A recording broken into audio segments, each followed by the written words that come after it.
Assalamualaikum warahmatullahi wabarakatuh. Selamat datang di channel Suheri 18, channel yang memberikan edukasi, motivasi, dan sharing untuk kita semua. Apa kabar semuanya? Semoga kita dalam keadaan sehat dan dalam lindungan Allah Subhanahu wa Ta'ala. Sudah siap untuk belajar hari ini?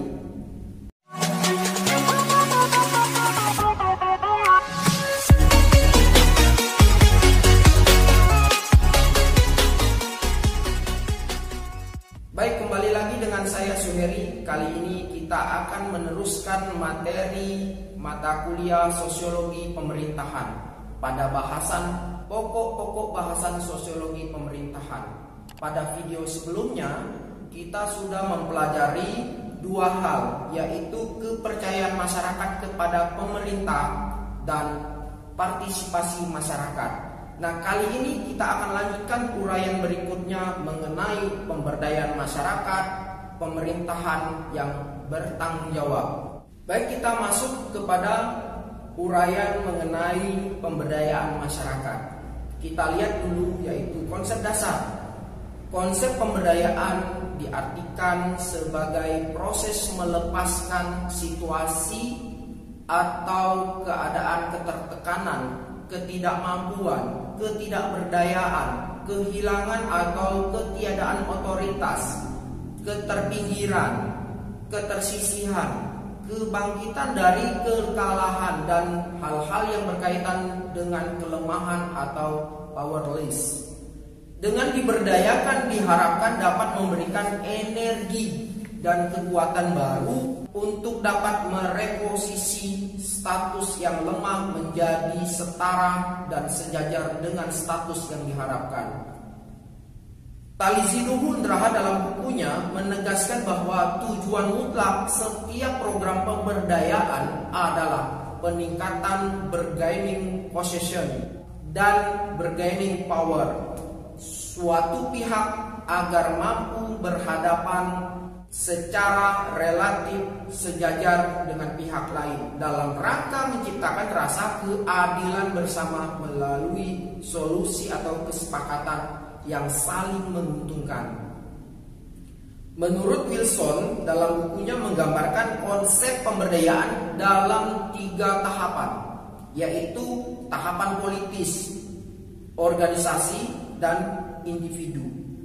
Pada tingkat politik dan nasional, pemberdayaan secara perlahan melekat dalam bahasa sehari-hari sebagai mekanisme of self-help for people atau mekanisme bantuan diri bagi orang lain.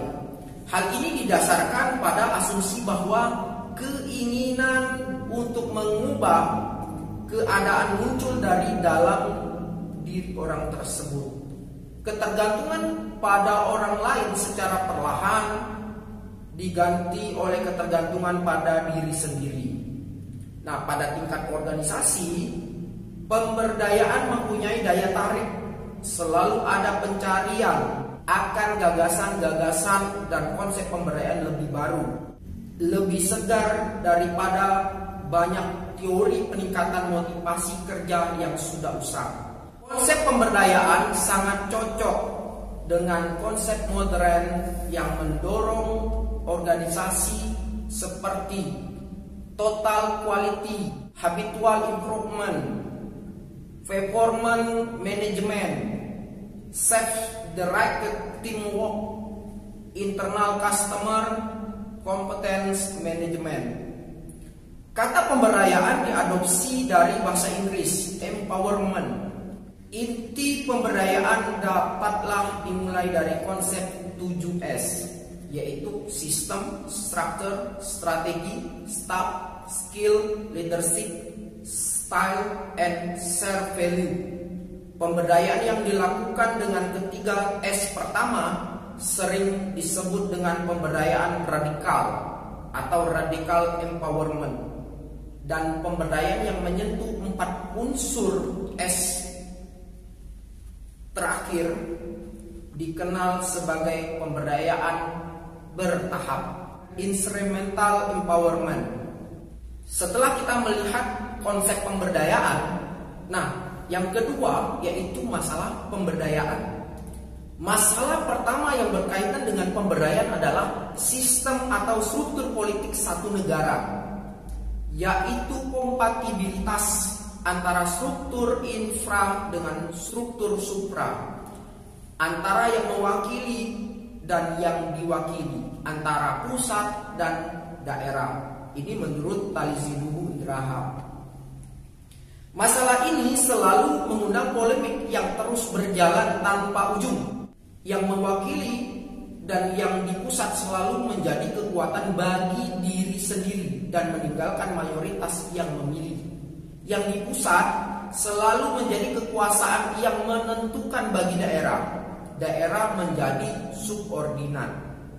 Untuk itu perlu ada keseimbangan peran dan fungsi antar pihak, yang dalam perspektif kibernologi perlu ada kesinambungan antar substruktur, yakni substruktur ekonomi yang mewakili pihak swasta, subkultur kekuasaan yang mewakili pemerintah, dan subkultur sosial yang mewakili masyarakat. Sehingga apa yang dikatakan Duk dalam buku Bhattakarya berkembang menjadi planning with the people menuju planning by the people. Masalah kedua dan ketiga adalah mengidentifikasikan kondisi incapacity atau powerless. Artinya kekuatan ekonomi cenderung menuju pada kekuasaan. Itu berarti kekuatan ekonomi selalu berorientasi pada kekuasaan. Lalu bagaimana dengan keberadaan atau kondisi masyarakat? Masyarakat selalu menunjukkan ketergantungannya pada kebijakan ekonomi dan kekuasaan. Masyarakat selalu menunjukkan ketergantungannya pada kebijakan ekonomi dan kekuatan kekuasaan. Tali Sinuhun Raha berpendapat lagi, masyarakat menjadi lemah untuk melancarkan social and political pressure. Oleh karena itu, diperlukan pemberdayaan bagi masyarakat agar dapat terwujud bargaining power antara SKS tadi terhadap SKK dan SKE, yaitu substruktur ekonomi, subkultural kekuasaan, dan subkultur sosial. Nah, yang ketiga, sumber inspirasi pemberdayaan. Menurut Wilson, memaparkan ada 9 sumber inspirasi pemberdayaan yang menyebabkan suatu organisasi merasa perlu mengadopsi konsep pemberdayaan. Pertama, sumber filosofis didasarkan pada keyakinan dasar bahwa organisasi mempunyai tugas atau kewajiban untuk menumbuhkan dan mengembangkan masyarakat, dan dengan demikian ia akan bertumbuh dan makmur. Kedua adalah economic source, sumber ekonomis, beranggapan bahwa keberhasilan ekonomi organisasi bergantung pada pemanfaatan seluruh kemampuan dan keterampilan karyawan. Sumber inspirasi pemberdayaan ketiga adalah power and authority dispersion. Inspirasi pemberdayaan ini didasarkan pada asumsi bahwa pelaksanaan kekuasaan dan kewenangan tradisional serta kontrol organisasi sudah tidak tepat untuk menjalankan roda organisasi. Keempat adalah role focus inspiration. Sumber inspirasi yang berfokus pada peran didasarkan pada pemikiran bahwa peran-peran masyarakat terlalu sempit dan terbatas. Yang kelima, sumbernya adalah manajemen style, yaitu sumber inspirasi manajemen didasarkan pada keyakinan bahwa manajemen restriktif dan mengontrol menghalangi masyarakat untuk kreatif dan inovatif. Para pemimpin harus mengubah gaya manajemen mereka. Yang keenam adalah quality driven source. Sumber inspirasi yang didorong oleh kualitas didasarkan pada pemanfaatan keterampilan masyarakat untuk meningkatkan kualitas barang dan jasa yang akan diberikan kepada pelanggan. Yang ketujuh adalah the strategic empowerment inspirational source. Sumber inspirasi ini bermula dari keyakinan bahwa pemberdayaan yang terinspirasi secara strategis merupakan hasil dari penilaian kembali terhadap arah strategi nasional. Pemberdayaan masyarakat diterima sebagai suatu tujuan utama. Nah, kedelapan adalah thematical inspirational source. Dalam inspirasi ini, para pemimpin mengadopsi pemberdayaan tetapi bukan berupa kebijakan organisasi yang sadar. Pemberdayaan menjadi jargon manajemen, tetapi hampir tidak ada prakarsa dan investasi yang meliputi seluruh organisasi. Nah, sumber terakhir adalah team-based source. Sumber inspirasi yang atas dasar tim menggambarkan bahwa pemberdayaan individu adalah hasil dari keberhasilan tim kerja. Karena tim mencapai tujuan dan berkembang, anggota individu juga bertumbuh. Selanjutnya yang keempat yaitu program pemberdayaan masyarakat. Pemberdayaan masyarakat harus dilakukan secara terus-menerus, komprehensif dan simultan sampai ambang batas tercapainya keseimbangan yang dinamis antara pemerintah dan yang diperintah. Dalam hal itu, menurut Tali Siduhun Raha, diperlukan berbagai program pemberdayaan. Kita lihat program-programnya sebagai berikut. Yang pertama yaitu pemberdayaan politikal. Pemberdayaan politikal bertujuan meningkatkan bargaining position yang diperintah terhadap pemerintah. Seperti telah dikemukakan tadi, melalui bargaining tersebut yang diperintah mendapatkan apa yang merupakan haknya dalam bentuk barang, jasa, layanan, dan kepedulian tanpa merugikan orang lain. Dengan demikian, pemberdayaan politikal bagi birokrasi pemerintahan ditujukan untuk meningkatkan bargaining power yang diperintah terhadap pemerintah sehingga mampu mengontrol subkultur kekuasaan dengan efektif. Yang kedua yaitu pemberdayaan ekonomikal. Pemberdayaan ekonomi dimaksud sebagai upaya untuk meningkatkan kemampuan yang diperintah sebagai konsumen untuk berfungsi sebagai penanggung dampak negatif pertumbuhan, pembayar risiko salah urus, pemikul beban pembangunan, kambing hitam kegagalan program, dan penderita kerusakan lingkungan.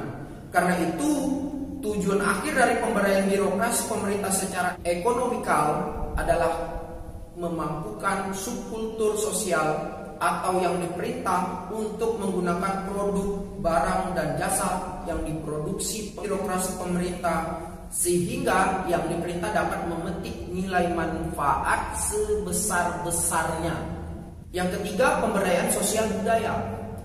Pemberdayaan sosial budaya bertujuan meningkatkan kemampuan sumber daya manusia melalui human investment guna meningkatkan nilai manusia, penggunaan dan perlakuan seadil-adilnya terhadap manusia. Dengan demikian, maksud dan tujuan utama pemberdayaan birokrasi pemerintah dari aspek sosial budaya adalah mengintegrasikan subkultur sosial ke dalam kehidupan bangsa dan memampukannya memberikan sumbangan maksimal demi kemajuan nasional. Yang berikutnya, pemberdayaan lingkungan.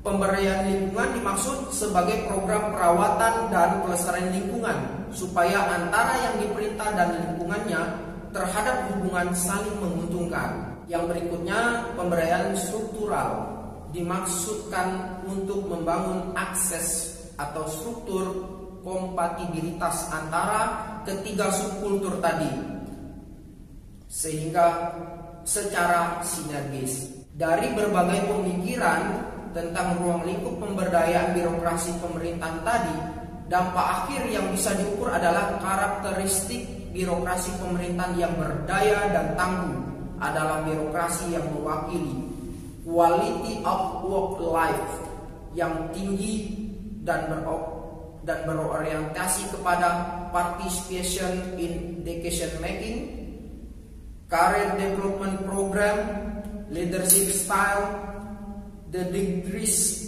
of stress experienced by employees, dan the culture of the organization. Dengan demikian, kelima aspek itu perlu diberdayakan dalam birokrasi pemerintahan, baik dari dimensi kelembagaan, ketata laksanaan, dan wewenang maupun dukungan sumber daya manusia birokratnya. Baik, tadi adalah uraian tentang pemberdayaan masyarakat. Nah, kita masuk kepada uraian pemerintahan yang bertanggung jawab. Apa itu tanggung jawab? Tak ada konsensus mengenai jawabannya.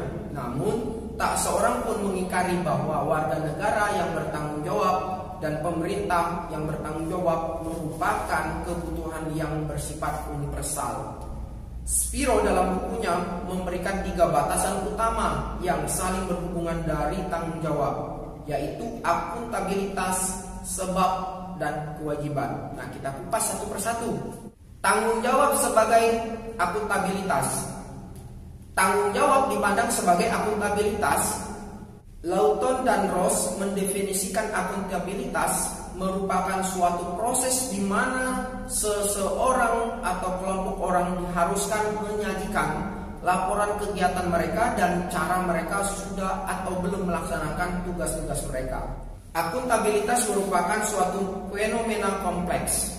Dalam organisasi sektor publik, akuntabilitas tidak dibatasi kepada akuntabilitas hierarkis pada para politisi, baik di tingkat lokal maupun pusat. Simon dalam bukunya memaparkan beberapa jenis akuntabilitas yang berlaku dalam sektor publik. Yang pertama, akuntabilitas politik. Yang kedua, akuntabilitas manajerial. Yang ketiga, akuntabilitas hukum. Yang keempat, akuntabilitas pelanggan.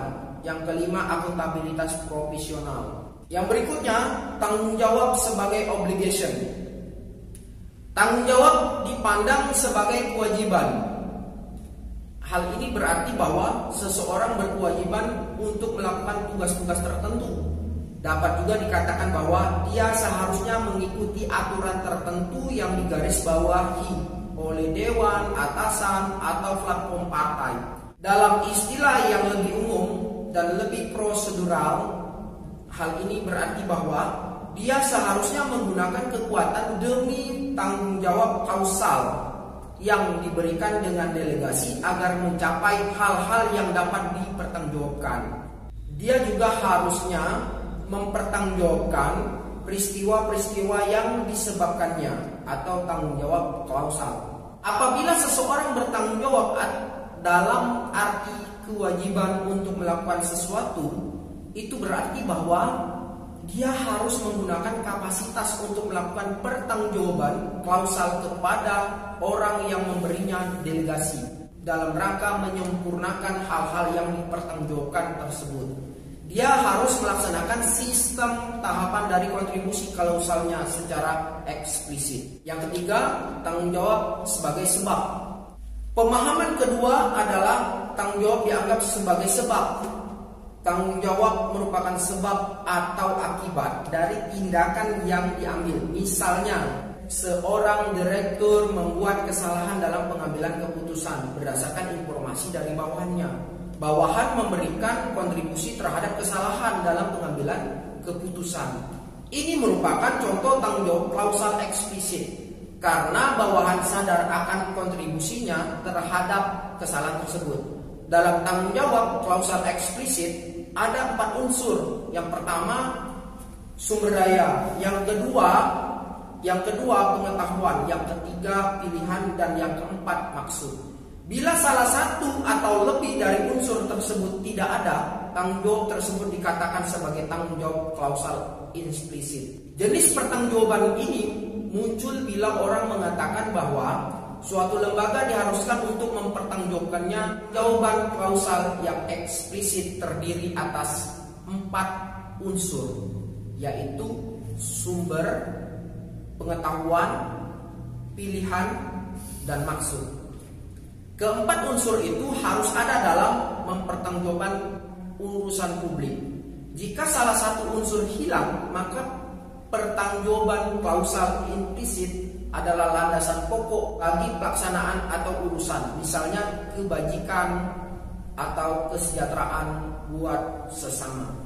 Berbagai makna dan ruang lingkup pertanggungjawaban secara teoretik tadi memperlihatkan bahwa secara luas pertanggungjawaban mengandung arti yang bermacam-macam, tergantung pada aspek mana kita melihatnya. Pertanggungjawaban etis tentunya berbeda dengan pertanggungjawaban rasional. Kalau pertanggungjawaban nasional dapat diangkat dari tindakan-tindakan nyata dan sanksi-sanksi yang diterapkan dapat dipaksakan oleh orang lain. Sebaliknya, pertanggungjawaban etis sifatnya lebih abstrak dan sanksi-sanksi yang mengiring hendaknya menyentuh langsung nurani manusia yang mewujudkan sikap, tindakan, dan keputusan tertentu. Kecuali itu, pertanggungjawaban juga dapat dibedakan menurut jenjangnya. Sebagai contoh, di dalam organisasi dikenal pertanggungjawaban tingkat institusional, tingkat manajerial, dan tingkat teknis. Pada tingkat institusional, organisasi berhadapan dengan keharusan untuk menjadi bagian dari sistem sosial yang lebih besar, yang merupakan sumber dari makna legitimasi, atau kelompok massa pendukung yang memungkinkan implementasi sasaran-sasaran organisasi tersebut. Pada tingkat manajerial, organisasi menjadi penengah di antara komponen-komponen teknis serta antara pejabat-pejabat operasional dengan para pelanggan atau pendukung di dalam lingkup tugas organisasi. Sedangkan pada tingkat teknis, organisasi berfokus pada kinerja efektif dari fungsi-fungsi yang terspesialisasi dan terperinci. Tanggung jawab yang ada di pundak setiap para pejabat negara berasal dari otoritas, bidang, arah, dan jenjang yang berbeda-beda.